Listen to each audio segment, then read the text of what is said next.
Welcome back to another good news, bad news, the Libertarian Christian Roundtable, where the Libertarian Christians discuss the good news and the bad news of the day. And unfortunately, I'm going to start with the fact that we have bad news. And I'm really disappointed in our vice president, Harris. Oh, no. She went to Guatemala You're and told people serious? not to come to the U.S. Oh, no. I don't know, like, what's worse. Like, I thought the Democrats were in favor of the poor. I thought they were in favor of the people who are in need. And I also thought that they weren't racist, because clearly... Can we use the R word? Whoa, Yeah, whoa. yeah, no, we can't. Whoa. Hey, you know This what? is- Isn't it racist to tell people they're not allowed to come to the U.S., especially when they're coming from the I southern mean, border? imagine if what we were Donald told. Trump had said this. Oh my gosh. Right? Yeah, I mean, This it would be the headline. Whereas I actually looked at a handful of news sites that were left leaning. This wasn't even mentioned. Yeah, So probably- on my screen here it's from Politico. So kudos to Politico for at least having. I don't know if it was front page or not. It came across my newsfeed on Wow. Facebook. Just imagine but if yeah, Joe. it's, Just imagine if Joe Biden had said this in 2008. yeah. I- It's almost as if. It's almost as if we shouldn't trust politicians to control Yeah. who can come in the country or something. Yeah. Yeah. So that's bad news for America. It's bad news for the poor, and it's also bad PR for a vice president who, I thought was in favor of the poor. Anyway, that's It's the an- bad news. It's an intersectionalist nightmare. That's a great Yeah. way to put it. That's a Nice. great way to put it. So that's the Nice. bad news. What we're gonna These do is we're gonna lines go. no longer intersect. We're- Oh, no.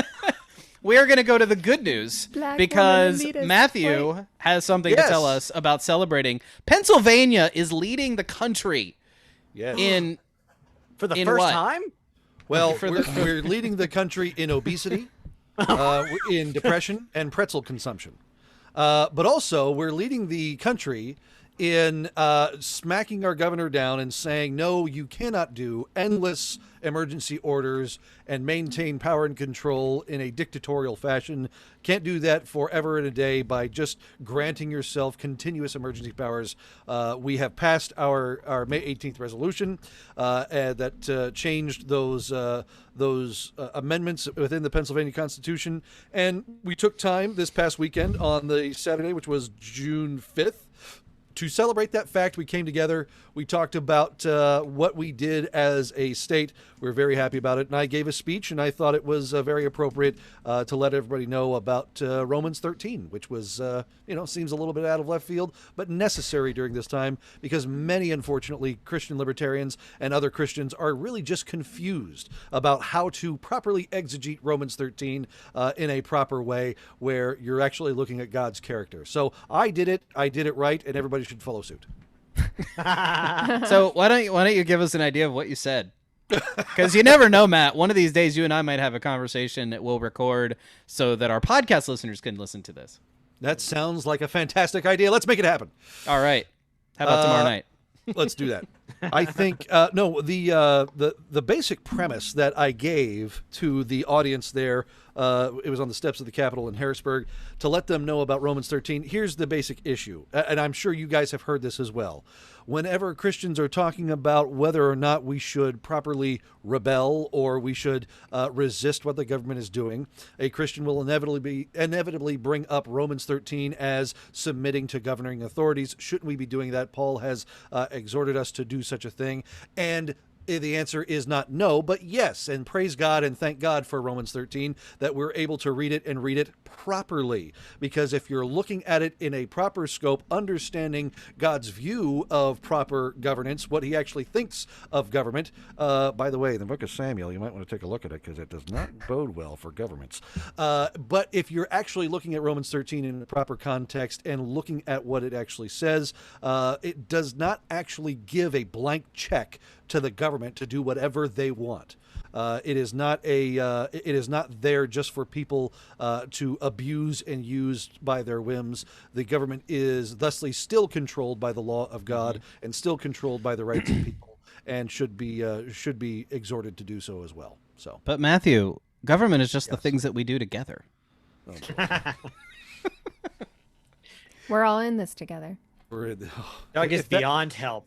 Well, and yeah, the real comeback That is a to that, and phrase. what's the real comeback to that, and the beauty of voting in Pennsylvania, I guess it was May 18th for me, Yes. was that it counted toward an actual policy that was, it became part of the Pennsylvania Constitution.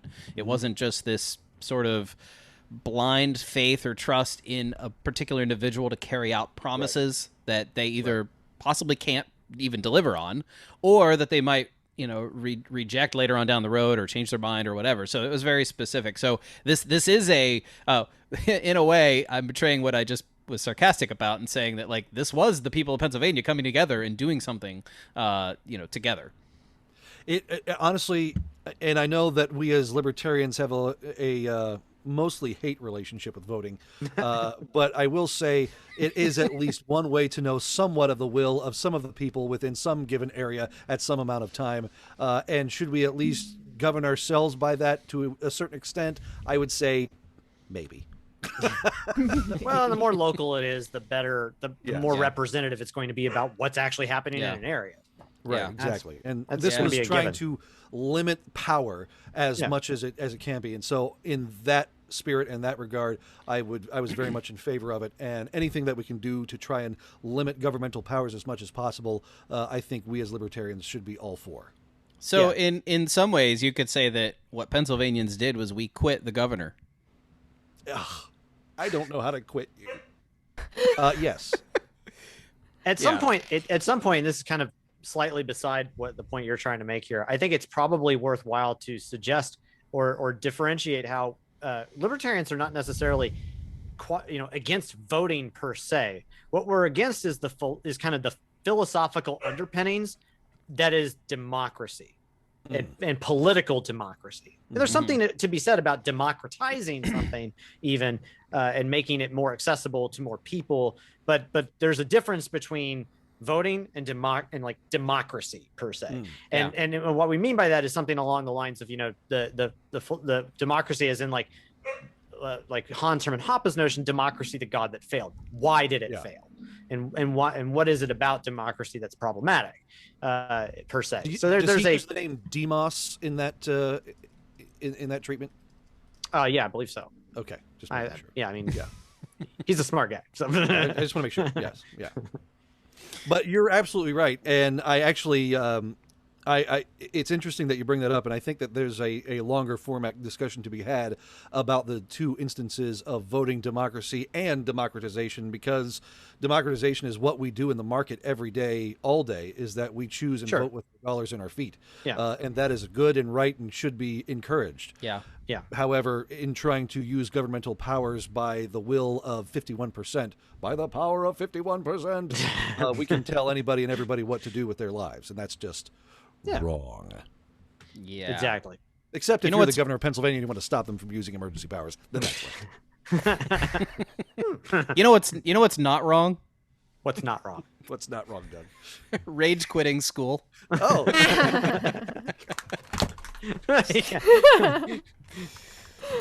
All right, say things about Matthew before he puts his headphones on. And that's why Matthew's a bad guy. I'm looking for papers that I could throw up in the air. Oh, that would have been. I should have warned you. But I had to pick another segue that I had set up a minute I ago. like it. Well, Let's go on we with it. obviously need to send Matthew back to school here. So let's teach him a little bit about homeschooling.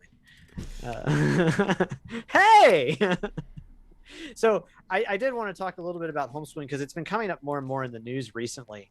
And I want to share a few articles here that are kind of choice to kind of illustrate what I mean. So first off, what I'm going to do is I'm going to show Let's you. go to the screen. Let's go to the screen. Go to that beautiful bean footage or whatever. So you'll note, by the way, that the Foundation for Economic Education is, as well as Reason and a few other organizations, are just killing it in reporting good information about the rise of homeschooling in the age of COVID. And especially as it pertains to, potentially what could be coming down the pipes from the federal government lines.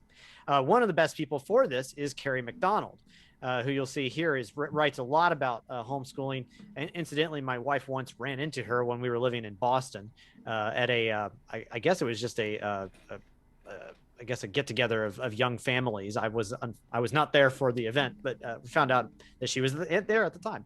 But she's a great gal, writes really well. And in this particular article, she kind of reminisces a little bit about the debate that she had with Professor Bartholet from Harvard, at Harvard Law School, just over a year ago, or just about a year ago, I suppose, where Bartholet has been arguing for literally a presumptive ban on homeschooling, as you see here. And I think she of course crushed the debate. It's great to watch. It's well worth checking out. And it's interesting that this gal Bartholet has not even, as is not atypical with debates. Debates are not often intended to change the opponent's mind, or at least that's not the end result usually. I should know. I've done a few of them myself. But one thing that I thought was kind of interesting here is that even now, Bartholet continues to almost double down on this on this sort of position, including saying, and I want to select this quote, kind of choicely, because if you just read through this, look at how much of the sort of paternalistic state that she is trying to bring forward here. Parents are free to keep their children from school and teach them whatever they choose. Or nothing. They're free to subject them to the most vicious forms of abuse away from the eyes of teachers who are required to report suspected abuse to Child Protective Services. As if in the absence of schools, this would be a huge problem, but with schools it's not. Yeah, but right. yeah, as if abuse doesn't happen in schools, as if they're not actually being let's talk about test scores and the fact that only 22% of high schoolers are actually at grade reading level. It's ridiculous. It's madness. This is really quite maddening when even just by reading it. If the Biden administration is truly committed to educational reform in our nation's schools, it should do something to address the needs of children kept out of schools entirely by parents who may have no commitment or ability to provide the basics of an education. There is so much wrong. I feel like bringing up the Luke Skywalker meme, from The Last Jedi. It's that was amazing. Every word that you just said was wrong. It's unbelievable the way these people act. But here's why they're doing it. They know that there's something wrong. They are seeing the data is now suggesting that homeschoolers are now totally killing it. Okay. Mm-hmm. The census data is showing that homeschooling has tripled during the pandemic. And it's no longer just even us, kind of conservative Christian types who started doing this in the 80s and 90s. Let's full disclosure, right? I was homeschooled from 6th grade onward, and I'm messed up. So clearly, this is a good idea. Well, anyway, but even Wired, the magazine, is getting in on this with this rather hilarious lead here. They rage quit the school system and not going back. You know why it is? It's because they're realizing how much of a scam it is. Right. Yeah. That's what I get out of it, at least. And I'm not going to go through all the details of this particular article. There's so much more that we could do here. But, even again, going back to Fee, you get all these great stories about, grown up homeschoolers are explaining how their alternative education has helped them to get ahead. You know what? It helped me get a full ride scholarship, helped me get into grad school. I feel like, at least for me, I'd say it did pretty well. Or am I a perfect guy? Definitely not. Just as Doug. But I beat you to it. Yeah, I know. Yeah.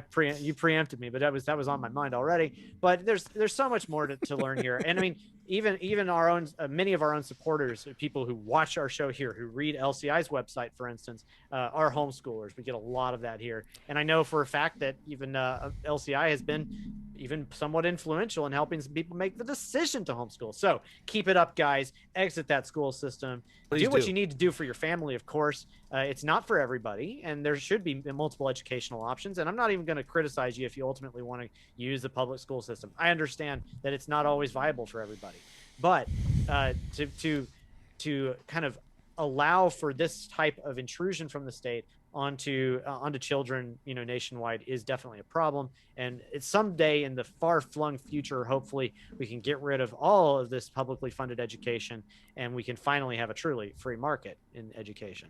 And of course, again, there's tons and tons more articles from Fee and otherwise. Just check these guys out, man. There's so many good things to learn from so many great people. Carrie McDonald's wonderful. Corey DeAngelis is doing great work too in the area. Doug, who are some other folks that we should be paying attention to there? I think you mentioned all the big ones. Yeah. All right. So anyway, that's something I just kind of wanted to bring up. I think it's really interesting to see the progress of homeschoolers over the last few years, and the age of COVID is just accelerating it all. If you're part of that, kudos to you. If you want to be part of it, there's no better time to start than now. Yeah. I just want to throw this in there because I was homeschooled in New Mexico before it was technically legal. And yeah, my parents helped legalize it here in New Mexico. I remember spending many a field trip up at the state legislature.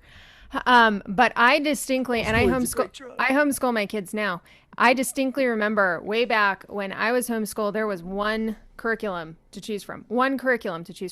And now not only are there hundreds of thousands of different kinds of curriculum, but you've got different schooling methods, you've got unschooling, you've got co-ops, you've got all sorts of options out there. You've got free education like Khan Academy. If the Department old enough to remember education before the internet. Yeah.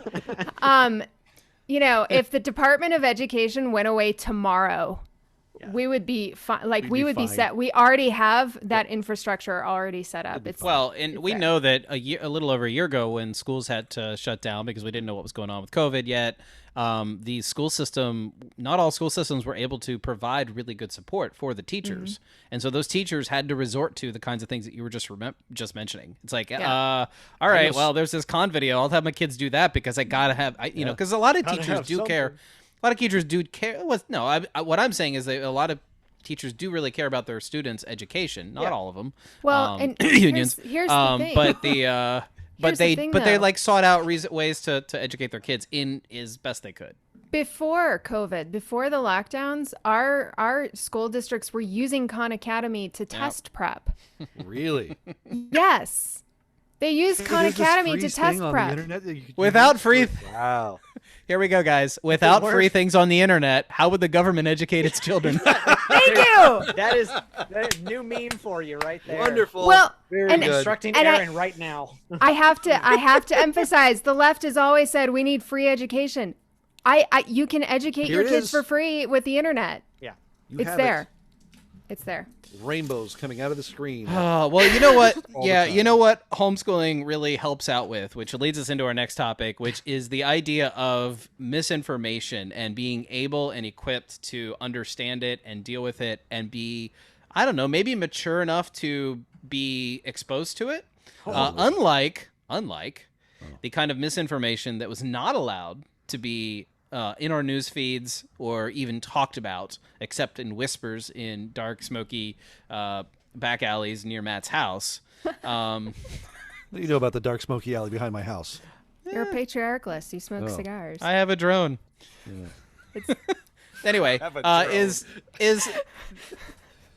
off topic. Right. Anyway, in your roundtable bingo. Not cigar, pipe. I got it wrong. And cigars and homeschoolers. Drone. Misinformation. Rage. Okay, bingo. Matthew. We got it all. Yes, late stage libertarian. So what I have been sort of watching happen over the last several weeks, and I don't really engage in arguments a lot like Carrie and Matthew do on the internet. Shut up, Doug. Oh my goodness. Oh, sorry. No, you shut up. Calm down, Matthew. I've seen the acceptability of challenging the official narrative, as it were. And, Rand Paul seems to take a lot of credit for challenging Anthony Fauci in hearings and sort of being vindicated in at least a number of ways, if not fully vindicated, in his pursuit of the truth and getting him to admit certain things. Well, now with the Freedom of Information Act, the Fauci emails are coming out, and there's a lot more information that we can at least learn the truth. I'm not saying that those emails, it's kind of still yet to be determined what those emails definitively prove or lead to or lend to, at least as we're recording this. But what is fascinating to me is that now it's okay to talk about whether or not the virus wasn't an accident at a wet market, but actually came out of a lab. By the way, I'm going to break out the Whereas, special like, pen right now while I fill out my bracket of how many times I'm right. Hold on. There we go. Thank you.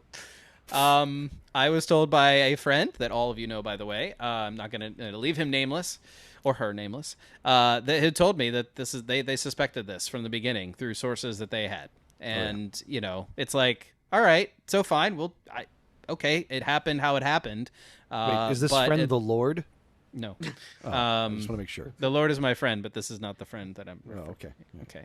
So This is not anyway, special revelation. it's been really Add it to the Bible. Let's go. I think that it's been fascinating that we're now allowed to talk about certain things, and what's angering to me is that this was the information that was deemed dangerous a month ago or 2 months ago, and By especially all when of Trump social was media. president. Yes. Yeah. Well, it is interesting. I mean, I want to point out when we say we're allowed to talk about it now, Facebook is allowing us to talk about it now, although they have fact checked the Fauci emails. Just putting that out there. So they're still fact checking it, and it's still ridiculous, but now we're allowed to talk about it. Oh, okay. Oh, Thank okay. you, Mark. Yes. Thank you, Kim Jong Mark. Thank you, Zucky. Daddy Zuckerberg. I'm gonna call him Zucky from now on. Zucky, huh? Uncle Zuck. Uncle Zuck.